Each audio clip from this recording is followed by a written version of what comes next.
We are all social creatures to some extent, and when it comes to our friends, we lean on them more for particular things. So many of us find it easier to talk to our friends about the day-to-day stresses and for a bit of validation. However, there are times when we can overshare with our friends. What started off as a good friendship can quickly turn into your friends being free psychiatrists or vice versa. And this kind of relationship is bound to not end well at all. So to prevent you or your friends from having to do that, here are 5 simple things that we can do. Number 1, understand why we trauma dump in the first place. Of course, people do all have their down moments and need to vent, though the big difference between that and trauma dumping is awareness. For trauma dumping, most are unaware of how severe or intense of information they are sharing. To a trauma dumper, their friends are the most convenient, as we all know our friends are people we can confide in. By understanding this relationship, we can be open to setting limits and have more awareness of the situations that we're dealing with. Number 2, set time limits. Even when you're not trauma dumping, people do have ups and downs and their own problems to deal with. This isn't to say that venting is a bad thing, but it's important that there are boundaries set in place.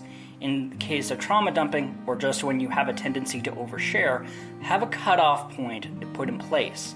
As for a specific time, a few minutes could be reasonable. Number 3, saying you're feeling overwhelmed. A sense of overwhelm is bound to happen when trauma dumping, and if you're already feeling overwhelmed before that, notifying them about this can put a stop to the conversation and prevent trauma dumping. At the same time, it is important to make some compromises, such as the time limit mentioned earlier. In this case, you could come up with some other condition or expectation, perhaps after an hour or two of hanging out and enjoying each other's company first, for example. Number 4, refer them to someone else. Not every person is equipped to handle trauma appropriately, nor would they be able to help out with someone who is trauma dumping. Those who are more equipped for this are psychiatrists or mental health specialists. This is common occurrence. Suggesting a trauma dumper to find professional help could be helpful in keeping the friendship intact. Number 5, practice some mindfulness. Even though mindfulness practices shouldn't be a replacement for therapy in extreme situations, it can still help in other fashions. Things like journaling or meditating on a regular basis can help us with venting, and it can be handy in case where you don't have anyone you can turn to immediately for help.